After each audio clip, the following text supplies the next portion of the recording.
नमस्कार, जय श्री राम, राधे राधे। मैं नीतीश कुमार आज पुनः मैं अपने the Suman classes YouTube channel platform पर हूँ और आज से एक नए शिक्षक, साइंस और टेक्नोलॉजी और साइंस के जानकार, बॉम्बे आईआईटी से पढ़े हुए विद्वानों के शिष्य रहे आदरणीय अमरेश कुमार जी इस प्लेटफॉर्म पर कक्षा प्रारंभ करेंगे। वे साइंस और साइंस टेक्नोलॉजी का क्लास आरंभ करेंगे। तत्पश्चात बाद के दिनों में इंटरनेशनल रिलेशन की कक्षाएं भी वह संचालित करेंगे। आज उनकी पहली क्लास होगी, इंट्रोडक्शन क्लास होगी। उम्मीद करते हैं उनके दिशा निर्देशन में, उनके मार्गदर्शन में विद्यार्थी बेहतर करेंगे। साथ ही साथ जो भी साइंस और साइंस टेक्नोलॉजी के विषय में रुचि रखने वाले लोग हैं, बुद्धिजीवी हैं, मित्र हैं, सहपाठी हैं, वह भी कक्षा से जुड़े रहें और लाभ लें। और कहीं भी कोई त्रुटियां हो या समझ से बाहर चीज़ें हों तो टिप्पणी करें। यथासंभव प्रयास रहेगी कि उसे बेहतर तरीके से आप लोगों के समक्ष रखा जाएगा। क्योंकि बॉम्बे आईआईटी देश का प्रतिष्ठित संस्थान है, तो उम्मीद करते हैं कि इनकी विद्वता, इनकी गरिमा आप लोगों का काम आए। जो भी इनसे सुनने वाले हैं, इनसे सीखने वाले हैं या इनके साथ सामंजस्य रखने वाले हैं, उनके लिए यह लाभदायक सिद्ध होगा। अमरेश सर आइए। नमस्ते।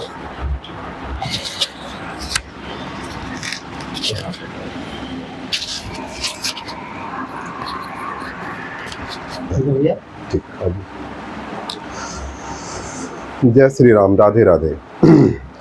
मैं आप लोग को साइंस एंड टेक्नोलॉजी और इंटरनेशनल रिलेशन पढ़ाऊंगा। पहले मैं साइंस एंड टेक्नोलॉजी वाला चैप्टर कवर करूंगा आप लोगों का, उसके बाद में इंटरनेशनल रिलेशन पे आएगा।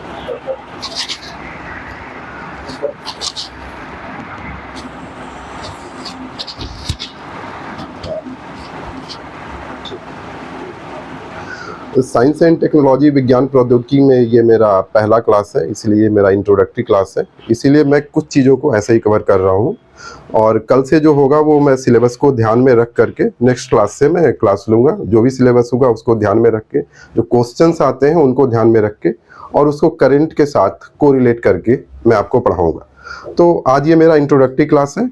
आज मैं आप लोग को माइक्रो ऑर्गेनिजम्स के बारे में बताता हूँ, सूक्ष्म जीवों के बारे में बताता हूँ। सूक्ष्म जीव होते क्या हैं, माइक्रो ऑर्गेनिजम्स होते क्या हैं। ये माइक्रो ऑर्गेनिजम्स टर्म दो चीज़ों से मिलकर के बना है, माइक्रो और ऑर्गेनिजम्स। माइक्रो का मतलब क्या होता है, बहुत छोटा, और ऑर्गेनिजम्स का क्या मतलब होता है, जीव। माने इसमें हम सूक्ष्म जीवों को रखते हैं।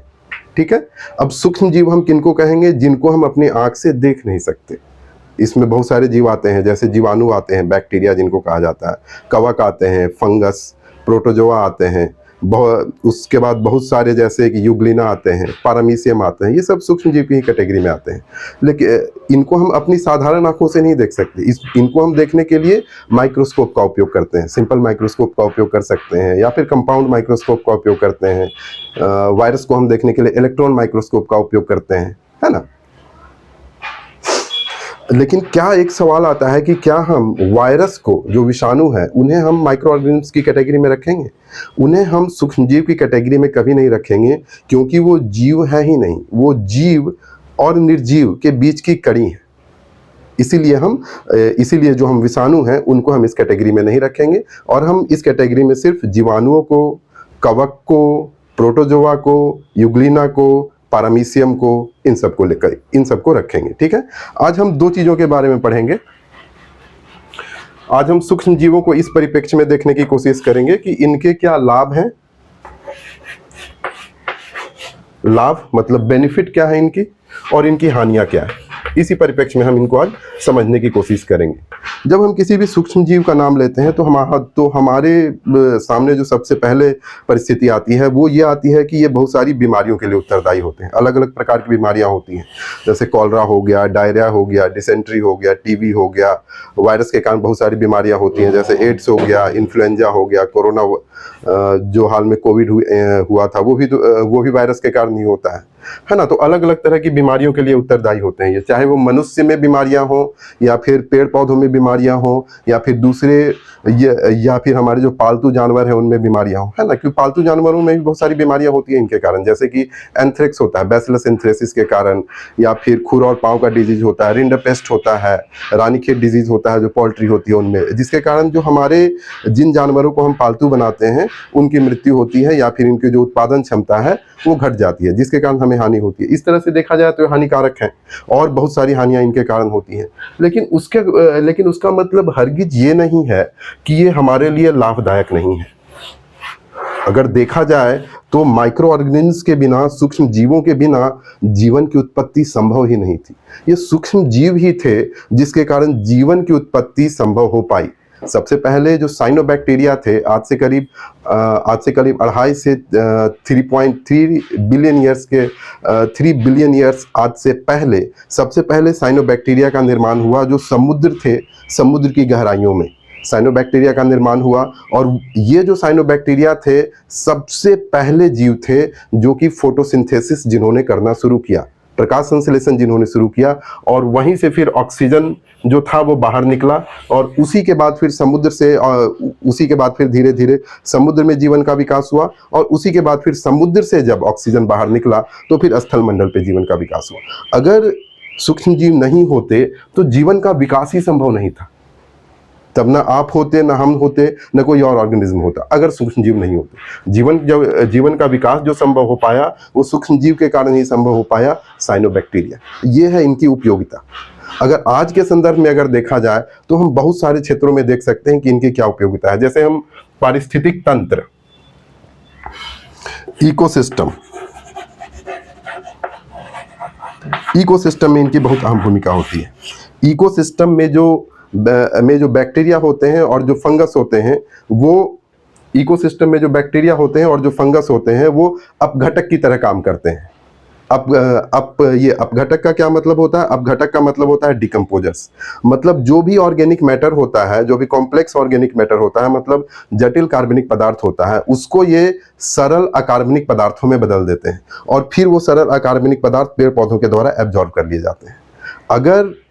अगर हम मिट्टी से, मृदा से अगर हम बैक्टीरिया या फिर कवक को हटा दें तो फिर अपघटन का कार्य हो ही नहीं पाएगा, डिकम्पोजिशन का कार्य हो ही नहीं पाएगा, और ऐसी स्थिति में जो खाद्य श्रृंखला है वो रुक जाएगी। इस तरह से खाद्य श्रृंखला जो इकोसिस्टम का बहुत महत्वपूर्ण हिस्सा है, उसको मेंटेन करने में इनकी बहुत अहम भूमिका होती है। फिर जाके आपने पढ़ा होगा नाइट्रोजन फिक्सेशन।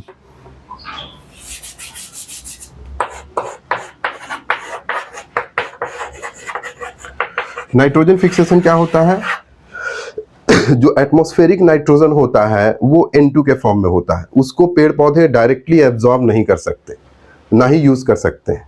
तो उसको क्या होता है कि जो एटमॉस्फेरिक नाइट्रोजन होता है उसको सॉइल में रहने वाले कुछ बैक्टीरिया, चाहे वो सहजीवी बैक्टीरिया हो या फ्री लिविंग बैक्टीरिया हो, वो उसको एब्जॉर्ब करते हैं और उसको एमोनिया में कन्वर्ट करते हैं। और वो फिर एमोनिया कुछ अन्य बैक्टीरियाओं के द्वारा क्या किया जाता है कि धीरे धीरे नाइट्राइट में कन्वर्ट होता है, और नाइट्राइट के बाद नाइट्रेट में कन्वर्ट होता है, और इसी नाइट्राइट और नाइट्रेट को पेड़ पौधे एब्जॉर्ब करते हैं, पेड़ पौधे अवशोषित करते हैं। फिर इसी नाइट्राइट और नाइट्रेट का उपयोग करके पेड़ पौधे अपने सारे नाइट्रोजनीकृत पदार्थों का उत्पादन करते हैं, चाहे वो प्रोटीन हो, चाहे वो डीएनए हो। इसीलिए प्रोटीन और डीएनए के निर्माण में ये जो बैक्टीरिया होते हैं इनकी बहुत अहम भूमिका होती है। फिर इन्हीं पेड़ पौधों से हम प्रोटीन प्राप्त करते हैं। जो शाकाहारी हैं वो पेड़ पौधों से प्राप्त करते हैं, और फिर जो मांसाहारी हैं वो फिर उन्हीं शाकाहारियों से प्राप्त करते हैं। इसीलिए डीएनए के निर्माण में इसीलिए पेड़ पौधे में जो डीएनए का निर्माण हो रहा है या फिर प्रोटीन का निर्माण हो रहा है, इसमें इन बैक्टीरिया की बहुत अहम भूमिका है। नाइट्रोजन फिक्सेशन इन बैक्टीरिया के बिना संभव ही नहीं था। ठीक है। उसके बाद फिर हम हेल्थ के सेक्टर में हेल्थ के सेक्टर में देख सकते हैं कि इनकी क्या उपयोगिता है। जैसे कि आपने नाम सुना होगा एंटीबायोटिक्स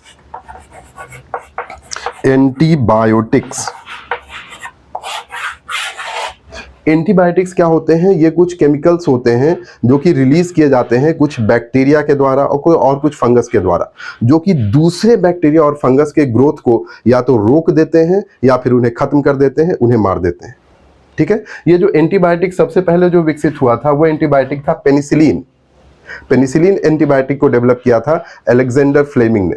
वो करीब 1930 का समय था, 1930 के समय में ये एंटीबायोटिक विकसित हुआ था। और उसके बाद जब द्वितीय विश्व युद्ध हुआ 1944-1948 के आसपास, उस समय जो सैनिक घायल हुए या जो लोग घायल हुए उनको ठीक करने में इस एंटीबायोटिक की, पेनिसिलिन की बहुत अहम भूमिका थी। ठीक है। तो हमने देखा कि एंटीबायोटिक क्या है, अलग अलग तरह के एंटीबायोटिक हो सकते हैं, जैसे एरिथ्रोमाइसिन, सेफालोस्पोरिन, सिप्रोफ्लॉक्सासिन। कुछ ब्रॉड स्पेक्ट्रम एंटीबायोटिक होते हैं, कुछ नैरो स्पेक्ट्रम एंटीबायोटिक होते हैं। मतलब कुछ ऐसे एंटीबायोटिक होते हैं जो बहुत ज़्यादा बैक्टीरिया और फंगस को खत्म कर सकते हैं, और कुछ स्पेसिफिक होते हैं। ठीक है। उसके बाद फिर हेल्थ के सेक्टर में इनकी और क्या भूमिका होती है? वैक्सीन्स के निर्माण में। वैक्सीन्स क्या होते हैं? वैक्सीन्स होते हैं कि मान लीजिए कि किसी भी डिजीज के अगेंस्ट में या किसी भी वायरस या किसी भी बैक्टीरिया के अगेंस्ट में आपको वैक्सीन बनाना है, तो क्या किया जाता है कि वो जो वायरस है या वो जो बैक्टीरिया है उसे बहुत ज़्यादा कमज़ोर करके या फिर उसे मार करके हमारे शरीर के अंदर इंजेक्ट किया जाता है। उसे इतना कमज़ोर कर दिया जाता है कि वो हमारे शरीर के अंदर किसी भी तरह का सिम्टम क्रिएट नहीं कर पाता, किसी भी तरह का लक्षण क्रिएट नहीं कर पाता। और अगर किसी भी तरह का लक्षण वो क्रिएट कर पाता है वो बहुत कम होता है।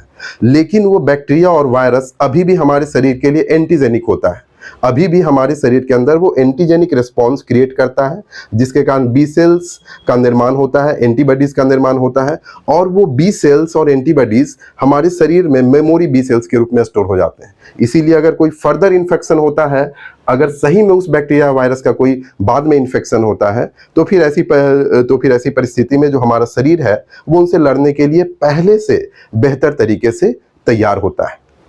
ये तो हो गया हेल्थ के सेक्टर में उसका उपयोग। और बहुत सारे उनके उपयोग हैं। जैसे कि एक और आपने सुना होगा, जैसे डायबिटीज,